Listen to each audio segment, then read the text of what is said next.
বন্ধুরা তোমরা সবাই কেমন আছো? তো চলে এসেছি আবারও একটা নতুন ভিডিওর সাথে। আজকে দেখো বন্ধুরা, তোমাদের সামনে শেয়ার করছি এই ব্লাউজটা অনেক দিন থেকেই কাটিংটা আমি করে রেখেছিলাম। তো দেখো, এটা একটা নর্মাল কিন্তু বম্বে কাট ব্লাউজ হবে। তো সব টুকরোগুলোই আমি কেটে রেখেছি। তো আজকে কিন্তু খুব সুন্দর একটা হাতার ডিজাইন তোমাদের সাথে শেয়ার করব, ও পিঠের ডিজাইনটাও নর্মালের ওপরে বেশ সুন্দর একটা শেপ চলে আসবে, সেটাও তোমাদেরকে শেয়ার করব। তো দেখো, সমস্ত টুকরোগুলো আমি কেটে কিন্তু এইভাবে করে জড়িয়ে রেখেছিলাম, কারণ হচ্ছে যখন আমি কাটিং করি প্রত্যেকটা ড্রেস কাটিং করে সেটা এক জায়গায় এইভাবে করে রেখে দিই। তো এবার আমি পার্ট পার্ট করে সব কিছুই আলাদা করে নিলাম। এবার দেখো, এখানে কিন্তু আমি এই পিঠের কাটিংটাও করে রেখেছি। তো এগুলো সব আমি সেটিং করে নেব। তো একদম নর্মাল রাউন্ড শেপ দিয়ে যে কাটিংটা হয় ওই কাটিংটাই করেছি।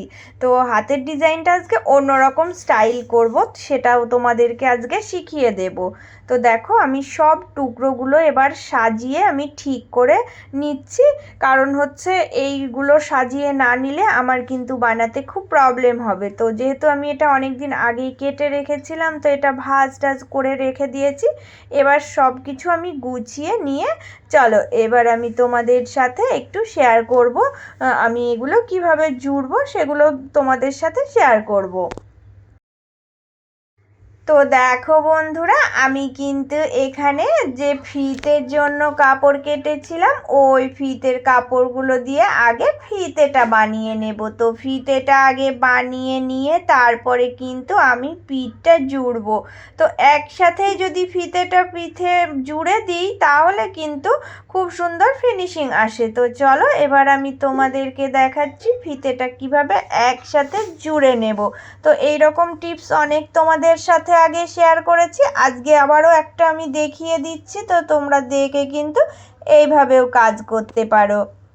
দেখো, প্রথমে আমি মেন ফেব্রিকটা বসিয়ে নিলাম, নেওয়ার পরে এর ওপরে কিন্তু আমি এই যে ভিতরে যে সিটটা দেব এই সিটটা রেখে দিলাম। দেওয়ার পরে কি হয়েছে বলো তো, এই যে দেখো ওপরের দুটো কিন্তু আমি মার্কিং করে নিয়েছি। তো ওই মার্কিং চিহ্নর জায়গাতে আমাকে এই যে ফিতেগুলো জুড়তে হবে।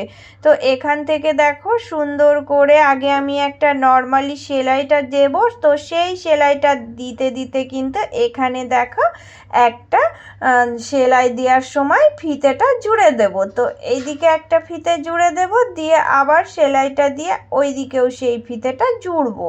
তো এইভাবে করে জুড়ে দিলে একবারেই কিন্তু পিঠে ডিজাইনটাও বেরিয়ে আসে আর ফিতেটা কিন্তু সুন্দরভাবে সেটিং হয়ে যায়। তো আমি এইভাবেই সব সময় কাজ করে থাকি। এবার ছোট ছোট করে কাটিং লাগিয়ে নিচ্ছি। তো এই কাটিংগুলো না লাগালে কিন্তু ডিজাইনগুলো ঠিকঠাক সেট আপ হয় না। তো নর্মাল কাজ হলেও কিন্তু আমাকে এই ছোট ছোট করে কাটিংগুলো দিতেই হবে। তো চলো এবার দেখো, এটা কিন্তু কাটিং লাগিয়ে সুন্দর করে আমি সামনের দিকে দেখো নিয়ে চলে আসলাম। এটা ভিতরে থেকে গেল তোমার লাইনিংটা, আর উপরের দিকে দেখো মেন ফেব্রিকটা থেকে গেল। তো এবার কি করতে হবে না, এর উপর দিয়ে একটা সেলাই দিতে হবে। তো দেখো ফিতেগুলো সুন্দরভাবে বেরিয়ে এসেছে। এবার এর উপর দিয়ে সুন্দর করে একটা কিন্তু আমি যদি চাপ সেলাই দিয়ে দিই তাহলে এই পিঠের ডিজাইনটা যেরকম আমি শেপ দিয়েছি ওই রকম শেপেই কিন্তু তৈরি হয়ে যাবে। দেখো, এবার আমি কিন্তু এই সামনের টুকরোগুলো সমস্ত জুড়ে নেব। তো এই ছোট ছোট টুকরোগুলো জুড়তে অনেকটাই সময় লেগে যাবে। তো তবুও আমি একটু তোমাদেরকে দেখাচ্ছি। দেখো, সামনের ছোট টুকরোগুলো আগে জুড়ে নেব, তারপরে সাইডেরটা, তো তারপরে নিচের। তো এই চারটে টুকরো আমাকে কিন্তু জুড়ে সামনের পার্টটা রেডি করতে হবে। তো যখনই বম্বে কাট ব্লাউজ আমি বানাই তো পিছনের পার্টটা আগে রেডি করে নিই, তারপরে সামনের পার্টটা রেডি করব। করে দেখো দুটো পার্টই আমি কিন্তু এখানে নিয়ে চলে এসেছি। নিয়ে এসে কি করতে হবে না, আমাকে মেপে কিন্তু দেখতে হবে। যতই আমি কাটিংটা মাপ করে করি না কেন তবুও এগুলো জোড়ার পরে আরও একবার মেপে আমি সেটিং করে দেখে নেব। যদি কোথাও একটু এক্সট্রার কোনো কাপড় টাপড় কিছু থাকে সেগুলো কিন্তু আমাকে কেটে বাদ দিতে হবে। তো এই জন্য আমি দেখো সুন্দরভাবে এবার জুড়ে সেটিং করে দেখিয়ে নিচ্ছি। তো চলো এবার তোমাদেরকে আমি কিন্তু হাতার খুব সুন্দর একটা ডিজাইন করেছি সেটা শেয়ার করব। আজকে তোমরা পুরো ভিডিওটা কেউ স্কিপ না করে দেখবে কিন্তু। এবার দেখো, এবার আমি গ্লাস হাতা করে যে কাটিংগুলো করে নিয়েছিলাম, তো হাতার এই কাটিং একটা নিলাম। এখান থেকে আমি কিন্তু ডিজাইনটা তোমাদেরকে দেখাবো। তো আমাকে কি করতে হবে দেখো, তো এই যে এই পাড়ের অংশটা ছেড়ে দেব, পাড়ের অংশটা ছেড়ে দিয়ে উপরে কিন্তু 3 ইঞ্চি মতো পয়েন্ট করে আমি মার্কিং করে নিচ্ছি। তো এই পয়েন্টের মধ্যে আমি ডিজাইনের শেপটা দিয়ে নেব। দেখো রাউন্ড শেপ দিয়ে কিন্তু আমি এই যে উপরের আর নিচের পয়েন্ট আছে এর মধ্যে এঁকে নিলাম। তো এইভাবে করে রাউন্ড শেপ এঁকে এবার আমি কাটিং করে নেব। তো এই রাউন্ড শেপটার ভিতরে আমাকে আরও একটা ডিজাইন করতে হবে। তো তোমরা পুরো ভিডিওটা দেখো, তাহলেই বুঝতে পারবে আমি কিভাবে এই ডিজাইনটা আজ তৈরি করছি। এবার দেখো, এবার আমি এই যে এই হাতার টুকরোটা নিলাম, নেওয়ার পরে এই হাতার ভিতরেই কিন্তু আমি আরও একটা কাপড় দেব। তো সেই কাপড়টা দেখো ওপরে আমি এই রকম করে রাখলাম, রেখে এবার যে আমি কাটিংটা করেছি ওই কাটিংটা সোজা সমান মাপ ধরে কিন্তু সুন্দর করে আমাকে সেলাই দিতে হবে। তো রাউন্ড শেপে আমি কিন্তু সেলাইটা আগে দিয়ে নিচ্ছি। এবার দেখো ভিতরের এই কাপড়টা যে এক্সট্রা আছে ওটা আমি এইভাবে করে কেটে বাদ দেব। তো এই কাপড়টার আমার কোনো প্রয়োজন নেই। এবার এটা কেটে বাদ দিয়ে চারিকোণ দিয়ে এই রাউন্ড শেপটার ভিতরে আমি ছোট ছোট করে কাটিং লাগাবো। কাটিং না লাগালে কিন্তু এই শেপটা এরকম আসবে না। ওই জন্য আমি কিন্তু দেখো সুন্দর করে ছোট ছোট করে কাটিং লাগিয়ে এবার তোমাদের দেখাচ্ছি যে এটা আমি কিভাবে সোজা করব।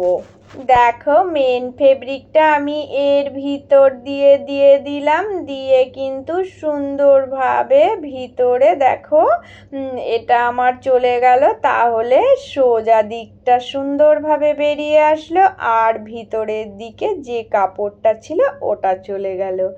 এবার আমাকে হাত দিয়ে এই গোল শেপটা এঁকে নিতে হবে। দেখো সুন্দর করে সেট আপ করে নেব হাতের সাহায্যে, তাহলেই কিন্তু হয়ে গেল।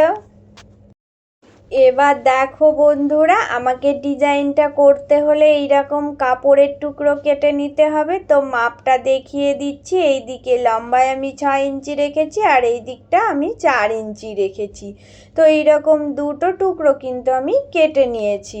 তো এবার দেখো কি করব না, এবার আমাকে এই টুকরো দুটো সমান করে দেখো সেলাই দিতে হবে। তো আমি 3 দিক সেলাই দেবো, একদিক ছেড়ে রাখবো, কারণ আমাকে সোজা করে নিতে হবে।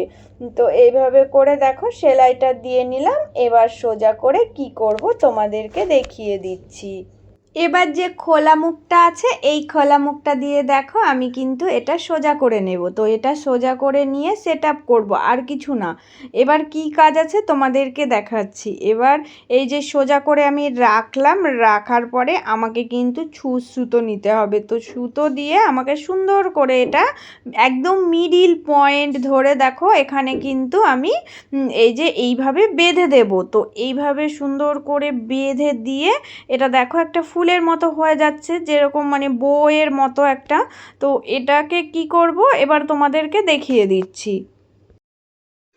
তো এবার দেখে নাও, এবার কিন্তু এই যে হাতের যে কাটিংটা আমি করে নিয়েছিলাম, তো এই কাটিংটা এবার রাখলাম, রাখার পরে এটা ভিতরের দিকে দিয়ে এই যে সাইড দিয়ে দেখো সেলাই দিয়ে জুড়ে নেব। তো পুরোটাই আমি কিন্তু সেলাই দিচ্ছি। তো 2 সাইড জুড়ে নিলে দেখো এটা কত সুন্দর একটা ডিজাইন বেরিয়ে আসে, দেখতেও কিন্তু খুব সুন্দর লাগছে।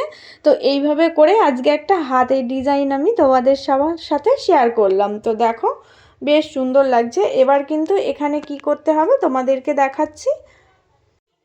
এই ছোট ছোট মতিগুলো আছে, তো এই মতিগুলো কিন্তু আমি এই ডিজাইনটার ওপরে এখানে একটা করে সেট আপ করে দেবো। তো এটা সেট আপ করে দিলে কিন্তু এটা দেখতে খুবই সুন্দর লাগছে। তো এটা কিন্তু আরও সুন্দরভাবে একটা ডিজাইনের শেপ চলে আসলো। তো চলো এইভাবে করে আজকের এই হাতের ডিজাইনটা আমি করে নিলাম। তো চলো এবার আমি পুরো দেখো ব্লাউজটা দেখাচ্ছি। তো হাতের ডিজাইনটা থেকে শুরু করে পুরো ব্লাউজটা এইরকমই আমি করেছি, একদম কিন্তু নর্মাল পিট, কিন্তু হাতাটা একটু অন্যরকমভাবে ডিজাইনটা করে দিয়েছি। তো আজকে এই সিম্পল ডিজাইনটা তোমাদের কেমন লাগলো তোমরা কিন্তু অবশ্যই আমাকে কমেন্ট করে জানাবে। আর আজকে যারা কিন্তু নতুন এসেছো আমার চ্যানেলে, তো বন্ধুরা প্লিজ তোমরা চ্যানেলটা সাবস্ক্রাইব করে নিয়ে পাশে থেকো। আর যারা পুরনো বন্ধু তাদের জন্য রইল আমার অনেক অনেক ভালোবাসা। তো বন্ধুরা সব সময় তোমরা সবাই অনেক অনেক ভালো থেকো, সুস্থ থেকো। চলে আসবো আবারও এইরকম অন্য কোনো ভিডিওর সাথে তোমাদের মাঝে।